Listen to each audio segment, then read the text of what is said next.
নবাব বাহাদুরের জয় হোক। হুজুর, আপনি তো আমাদের সব কথাই জানেন। আমি এদের সব কথা জানি। উজির এটা বল কি? বর্ণিতা না করে তোমাদের আসল কথাটা বলো তো শুনি। আগে হুজুর, আপনি তো জানেন গত বছর অতিবৃষ্টির কারণে বাইরে থেকে বণিকরা বেশি আসতে পারেনি, তাই আমাদের ওই তাঁতের কাপড় আমরা কিছুই বিক্রি করে উঠতে পারিনি। এছাড়া আপনি এও জানেন যে চাষের ফসল নষ্ট হয়েছে। জানি বটে, তার জন্য তোমাদের খাজনার পরিমাণ কিছু কমানো হয়েছে। আমি আর কি করতে পারি? আমরা আসলে বলতে এসেছি যে যে তাই আপনি যদি নববর্ষ উপলক্ষে প্রজাদের কিছু অর্থ সাহায্য করেন তবে বড়ই উপকার হয়। তাহলে এই কথা, খাজনা কমিয়েছি সেটা বড় কথা নয়, ভেবেছো কি তোমরা? না মানে বিপদে পড়লে আর কার কাছে যাব হুজুর? তোরা তো আমাকে এ কথা একবারও বলিসনি যে তোরা নবাবের কাছ থেকে অর্থ চাইবি। হুজুর, সরাসরি অর্থ না দিয়ে সবাইকে যদি পরবার কাপড় দিতে পারেন তাহলেও হবে। প্রজাদের সবার পরার মতো ভালো কাপড়ও নেই। আমাকে বোকা বানাতে গেলে গডান নেবো। তাঁতিদের কাছে কাপড় নেই? এক্ষুনি তোমরা বললে বণিকেরা আসেনি তাই কাপড় তোমাদের বিক্রি হয়নি। আগে হ্যাঁ হুজুর। সেই কাপড় আর বিক্রি করার দরকার কি? নিজেরাই পরো। হ্যাঁ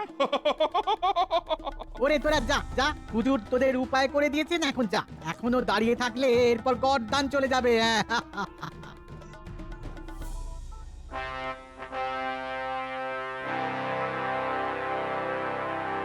সবার উদ্দেশ্যে সবার শুরুতেই জানিয়ে রাখি, আজ মহারাজ একটি বিশেষ ঘোষণা করবেন, কিন্তু সেই ঘোষণা হবে আমাদের আজকের সবার শেষে।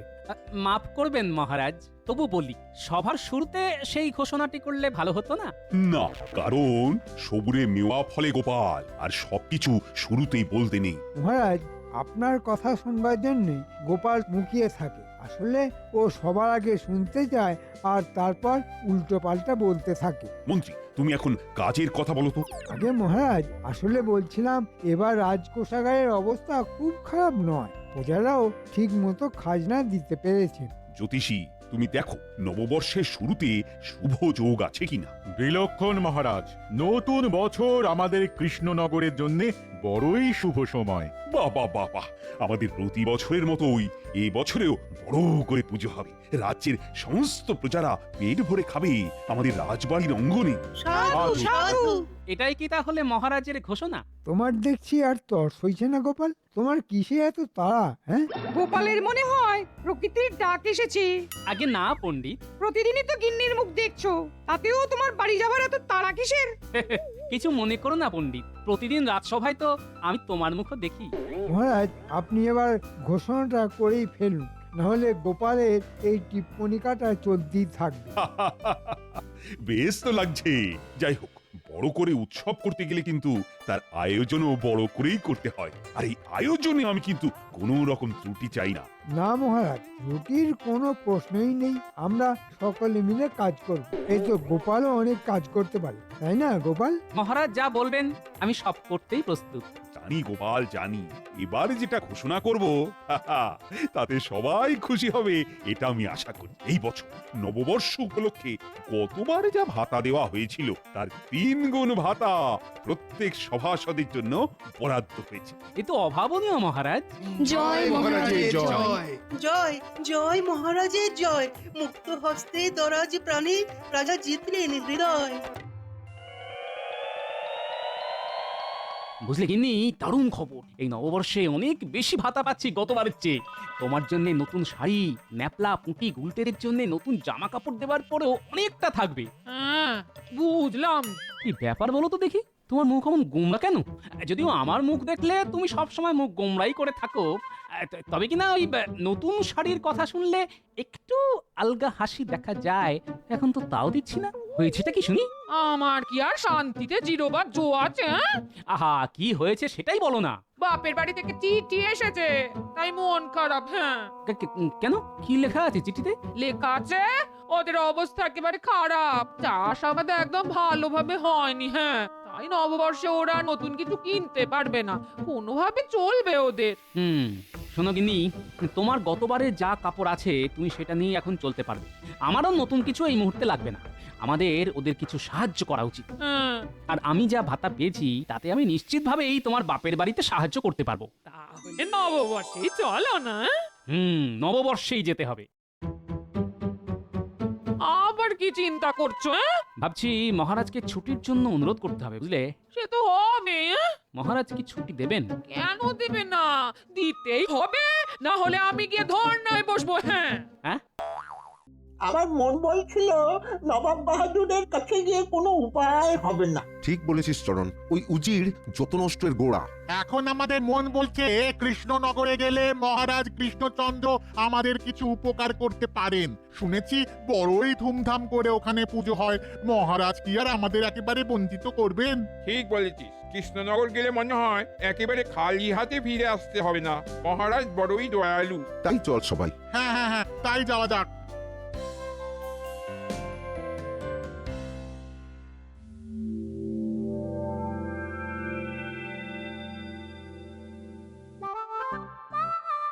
ভাতা পেয়ে দেখছি গোপাল একেবারে সবাসুর মুখে ঠিক সময়ে হাজির। কি করব মহারাজ, আমার মতো এই অভাগার দর্শন না পেলে যে আপনি বড়ই চিন্তিত হয়ে পড়েন।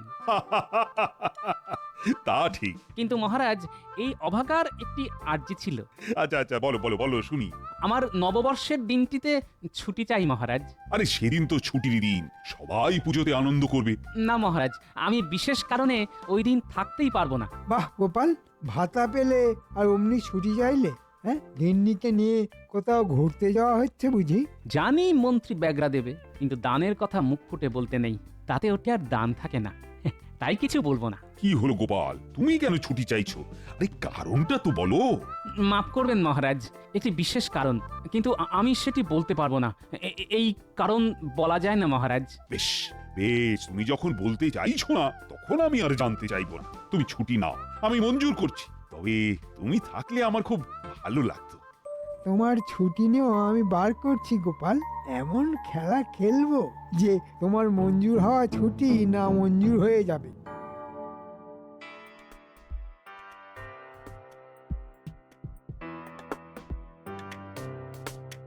বটার ঘটা, তোদের আজ এক্ষুনি মুর্শিদাবাদে রওনা দিতে হবে। কি হয়েছে মন্ত্রী মশাই? ওরে, তোরা যাবি নবাবের কাছে। এই সুযোগ খুব বড় সুযোগ। বলছেন কি আমরা নবাবের কাছে যাব? হ্যাঁ, তোরা আমাদের মহারাজের হয়ে নবাবকে আমন্ত্রণ জানাবি নববর্ষে। এ তো বড়ই খুশির খবর। তোদের জন্য খুশির খবর হচ্ছে এখানে তোরা হলি রাজদূত, খুব সম্মান পাবি ওখানে। ভাবতেই পারছি না। এই নে, এটা তোদের জন্য। শিগগির বেরিয়ে পড়, কাল ভোরে পৌঁছে যাবি। আমন্ত্রণ জানিয়ে রাতে ফিরে আসবি। দুপুরে ওখানে আরাম করে বিশ্রাম করতে পারবি, ভালো খাওয়া দাওয়াও পাবি। যে একজন মন্ত্রী মশাই। দেখিস আবার লোভ করে কিছু চুরি করে বসিস না। ধরা পড়লে আমাদের সম্মান বলে আর কিছু থাকবে না, আর তোদের মাথা নবাব কেটে উড়িয়ে দেবে। আপনি নিশ্চিন্ত থাকুন মন্ত্রী মশাই। নবাব আমন্ত্রণ গ্রহণ করুক, মহারাজকে সুখবরটা দেব। গোপালের জন্য অবশ্য বড়ই দুঃখের কারণ হবে, ওর ছুটি নামঞ্জুর হয়ে যাবে।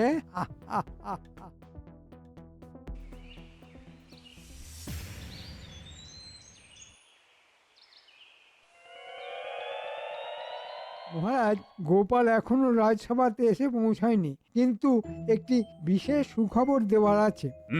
তুমি সুখবরটা এক্ষুনি ঘোষণা করো। হ্যাঁ মহারাজ, আমি এক্ষুনি ঘোষণা করছি। তবে আপনার কাছে মার্জনা চাইছি যে আপনার অনুমতি ছাড়া আমি একটি কাজ করেছি। তবে আমি বিলক্ষণ বিশ্বাস করি যে আপনি খবরটি শোনার পর আমাকে ক্ষমা করবেন। কি খবর? খবরটি শুনলে আপনি খুবই খুশি হবেন মহারাজ। মন্ত্রী বলে ফেলো। মহারাজ, আপনি একদিন বলেছিলেন যে নববর্ষে আমাদের যে পুজো আর অনুষ্ঠান হয় তা নবাবকে দেখাতে পারলে আপনি খুব খুশি হবেন। ওটি বলেছিলাম মনে হয়। মহারাজ, আমি নববর্ষের অনুষ্ঠানে নবাবকে আমাদের কৃষ্ণনগরে আমন্ত্রণ জানিয়েছি। নবাব সেই আমন্ত্রণে সম্মতি দিয়েছেন। নবাব আসছেন তাহলে। খুশি আমি হলাম, তবে আমাকে পূর্বেই জানানো উচিত ছিল। যাই হোক, এখন কথা হচ্ছে নবাবের আতিথেয়তার যাতে কোনো ত্রুটি না হয় সেদিকে কিন্তু সবাইকে লক্ষ্য রাখতে হবে। ঠিক বলেছেন মহারাজ, কিন্তু গোপাল তো এখনো এসে পৌঁছল না মহারাজ। না, আজ বড্ড দেরি হয়ে গেছে। কি এরা কারা? দেখে তো এখানকার লোক বলে মনে হচ্ছে না। আগে মশাইদের কোথা থেকে আসা হচ্ছে? আমরা মুর্শিদাবাদ থেকে আসছি। ও বাবা, অনেকটাই তো দূর। তা এইভাবে হেঁটে আসা হচ্ছে বুঝি? কিছুটা পথ নৌকা আর গরুর গাড়িতে এসেছি। তা এখানে আসার উদ্দেশ্য জানতে পারি? আমরা মহারাজ কৃষ্ণচন্দ্রের সঙ্গে দেখা করতে এসেছি। আপনি কে? আমি আমি মহারাজের ভাঁড়, গোপাল ভাঁড়। চমৎকার চমৎকার, আমরা ধন্য হলাম। আপনার অনেক নাম শুনেছি। তাই বুঝি? তা তোমাদের আসার উদ্দেশ্যটা যদি জানতে পারতাম তাহলে হয়তো বা আমি তোমাদের কিছু সাহায্য করলেও করতে পারতাম। আমরা বড়ই নিরুপায় হয়ে মহারাজের কাছে এসেছি।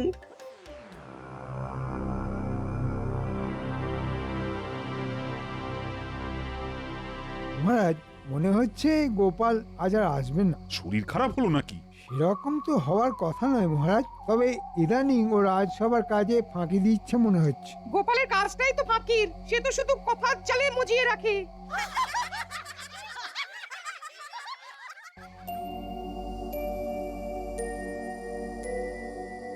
তোমাদের সব কথাই শুনলাম। তোমাদের জন্য আমি নিজে থেকে মহারাজকে বলবো। তবে শুনছো? বলি তোমার বন্ধু কবি এসেছেন। হ্যাঁ, কে? সভাকবি? দেখি তো। তুমি তো এভাবে কামাই করো না, তাই ভাবলাম তোমার একটা খোঁজ নিই। এদিকে ওই নববর্ষে নবাব এখানে আসছেন। বলো কি, নবাব আসছেন?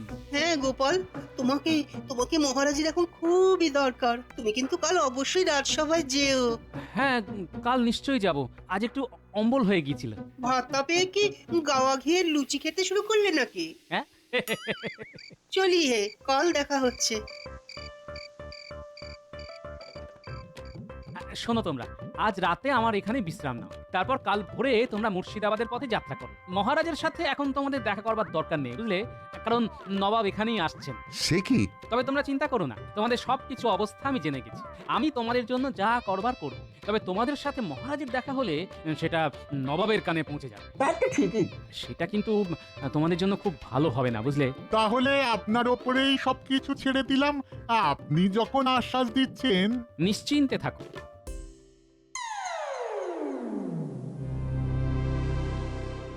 এই যে গোপাল, মন্ত্রী আমাকে না জানিয়ে নবাবকে আমন্ত্রণ করেছে নববর্ষে। শুনেছি মহারাজ। এই অবস্থায় তো তোমাকে আমি আর ছুটি দিতে পারছি না গোপাল। কিন্তু মহারাজ, আমি তো বলেছিলাম বিশেষ একটি কারণেই আমি ছুটি চাইছি। দেখো গোপাল, নবাব আসছেন, এর থেকে আর বড় কোনো কারণ থাকতে পারে না বলেই তো আমি মনে করছি। আজ্ঞে মহারাজ। ঠিক আছে ঠিক আছে, তুমি এখন বাড়ি যাও, তৈরি হয়ে রাজসভাতে এসো।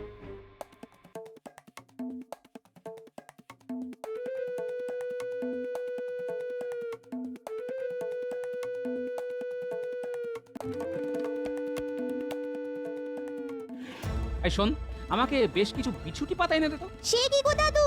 হ্যাঁ রে, আমার খুব জরুরি দরকার। আচ্ছা। গিন্নি, তোমার কাছে কলা পাতা আছে তো? হ্যাঁ আছে।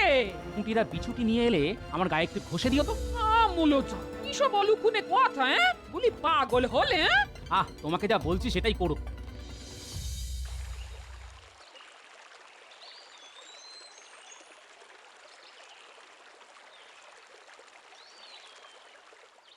গোপালের কি হলো মহারাজ? আজও দেরি? আরে আজ সকালেই আমার সাথে দেখা হয়েছে, সময় মতো চলেও আসবে বলেছে।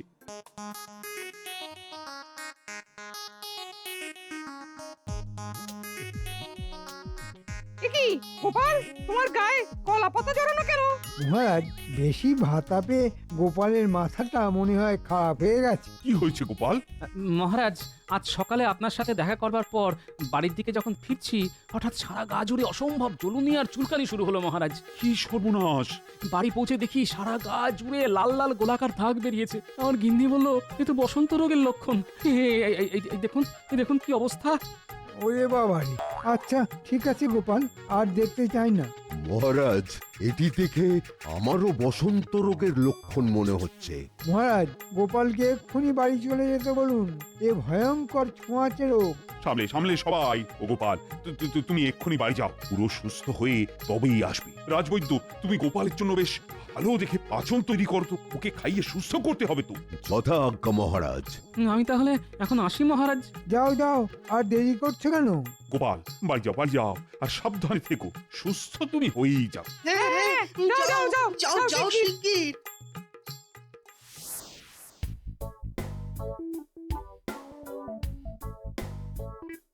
গিন্নি, ও গিন্নি। কি হলো এই তুমি এরকম শখ করে বিচুটি মাখলে কেন সংসেতে রাজসভাতে গেলে কেন? না হলে আর পালানোর কোনো উপায় ছিল না গিন্নি। শোনো, তুমি সব গুছিয়ে নাও, আজ রাতেই গরুর গাড়ি নিয়ে আমরা বেরিয়ে পড়বো। কাপড় নিয়ে আগে যাব তোমার বাপের বাড়ি, তারপর মুর্শিদাবাদ। দাদু, দাদু, তুমি এত কাপড় গরুর গাড়িতে তুলেছো, আমাদের কাপড় কোথায়? নতুন জামা? হ্যাঁ হ্যাঁ, সবার জন্য আছে। তোদের বাদ দিয়ে আমি কাউকে কিছু দিতে পারি বল? এই যে, এই নে। এই না হলে নববর্ষ। হ্যাঁ রাজবৈদ্য, আপনি এরকম মুখ গম্ভীর করে একা হেঁটে আসছেন দেখি আশ্চর্য হচ্ছি। আর থেকেও আমি আরো বেশি আশ্চর্য হচ্ছি গোপাল বাড়ি নেই দেখে। গোপাল বাড়ি নেই?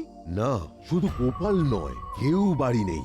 আমি ওকে আমার পাঁচন খাওয়াতে গেছিলাম। ও ঠিক আছে, আপনি বাড়ি যান। কি জ্বালা!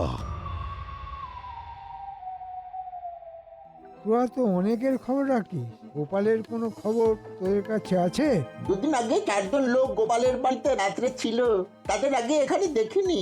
আর আজকে দেখলাম গোপাল গরুর গাড়িতে গিন্নিকে নিয়ে কোথাও একটা গেল। গরুর গাড়ি পুরো জিনিসপত্রে ভর্তি, কি লোভ হচ্ছিল। গোপাল কি গায়ে কলা পাতা জড়িয়েছিল? কই না তো। বড় ফাঁকি দিয়ে পালিয়ে গেলে গোপাল। গিন্নির সাথে দেশ ভ্রমণ আর এদিকে বসন্ত রোগের বাহানা। দাঁড়াও, নবাবের কাছে তোমার অবস্থা খারাপ করছি।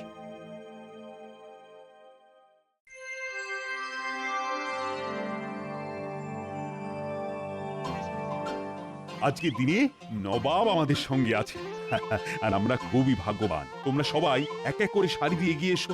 নবাব তোমাদের হাতে নতুন কাপড় তুলে দেবেন। নবাব বাহাদুরের জয় হোক। এরা তোমারই প্রজা কৃষ্ণচন্দ্র, তুমিই তুলে দাও।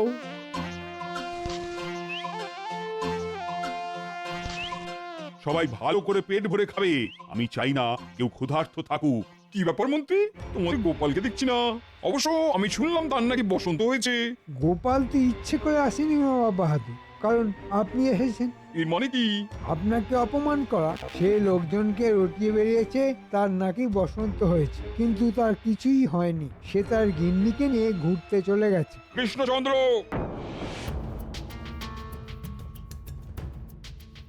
কি হয়েছে নবাব সাহেব? তোমার ভাঁড় ওই গোপালের এত এত স্পর্ধা হয় কি করে যে আমি আসছি জেনেও সে অনুপস্থিত, সে তার গিন্নিকে নিয়ে ঘুরতে গেছে? এটা তো আমার অপমান, সে ইচ্ছে করে করেছে। আমি তো ভেবেছি তার বসন্ত হয়েছে। আর শুধু আমি কেন, সবাই তো তাই জানে। মন্ত্রী, তুমি কি জানো? মহারাজ, গোপাল বসন্ত রোগের বাহানা করে গিন্নিকে নিয়ে গরুর গাড়িতে করে কোথাও চলে গেছে। আমাকে বটা আর ঘটা বলেছে, ওরা দেখেছে। এমনকি রাজবৈদ্য পাঁচন দিতে গিয়ে গোপালকে না দেখে চলে এসেছে। তা এসব আমাকে বলনি কেন?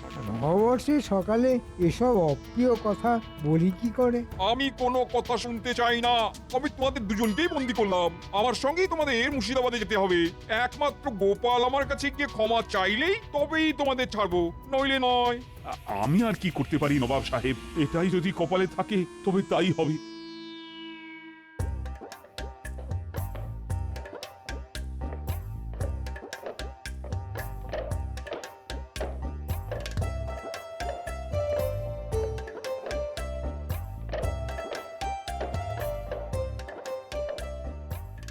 তোমাদের সবার জন্য আমি নববর্ষের প্রীতি উপহার নিয়ে এসেছি। তোমরা গ্রহণ করলেই আমি আনন্দ পাবো। গোপাল মশাই, আপনি কথা রাখবেন আমি জানতাম। সবাই শোনো, এই চরণ তোমাদের সবার দুর্দশার কথা আমাকে বলেছিল কৃষ্ণনগরে। তখনই আমি ঠিক করেছিলাম তোমাদের সবার মুখে হাসি ফোটাবো এই নববর্ষে। চলে আসো ভাই সব, তোমাদের জন্য আমার ছোট্ট উপহার নিজে হাতে করে নিয়ে যাও।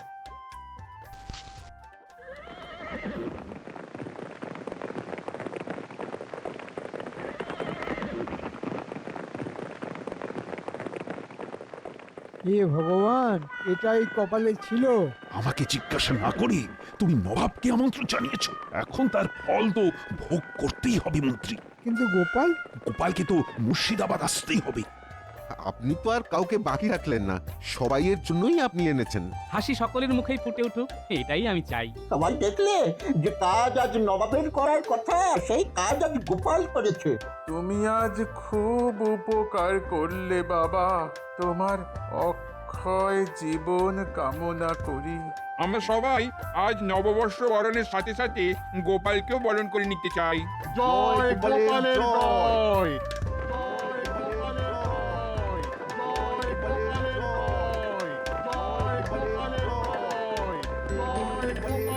ও কিসের জয়ধ্বনি?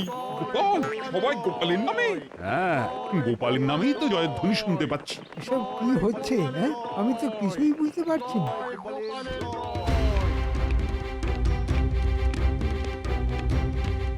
মহারাজ এসেছেন? এসব কি গোপাল? আমি কৃষ্ণনগরে গেলাম আর তুমি মুর্শিদাবাদে চলে এলে। তুমি কি মুর্শিদাবাদ দখল করতে এসেছো? তোমার তো গর্দান নিতে হবে। তার আগে তো আমাদের সবার গদ্দান নিতে হবে হুজুর। আমরা আপনার কাছ থেকে তো নতুন বছরে কিছুই পাইনি, খালি হাতে চলে আসতে হয়েছিল। আর আজ আমাদের অনুরোধে গোপাল মুর্শিদাবাদে এসে সবাইকেই নতুন কাপড় জামা দিয়েছে। তাহলে আমরা কেন গোপালের নামে জয়ধ্বনি করব না? বেশ গোপাল, তুমি ভালো কাজই করেছো, তোমাকে আমি ক্ষমা করছি। কিন্তু মন্ত্রী, তুমি যে বললে আমাকে অপমান করার জন্য গোপাল চলে গেছে। না মানে বটা ঘটা বললো আর কি। তুমি হচ্ছে আসল শয়তান। আমি রাজা কৃষ্ণচন্দ্র আর গোপালকে তার কাজের জন্য অভিনন্দন জানাচ্ছি, আর মন্ত্রী তোমাকে আমি বন্দি করছি। মহারাজ, ওরে বাবা রে, হায় হায় হায় হায়, আমাকে ছেড়ে দিন, আমাকে ছেড়ে দিন মহারাজ, আমাকে ছেড়ে দিন, আমাকে ছেড়ে দিতে বলুন না। আমার আর কিছুই বলার নেই। মহারাজ, আমি আপনার কাছেও মার্জনা চাইছি, কিন্তু আমার যে আর কোনো উপায় ছিল না মহারাজ। জানি গোপাল, তোমার কোনো তুলনাই নেই। এই সকলে মিলে বলো, জয় গোপালের জয়, জয় গোপালের জয়। জয় গোপালের জয়, জয় গোপালের জয়।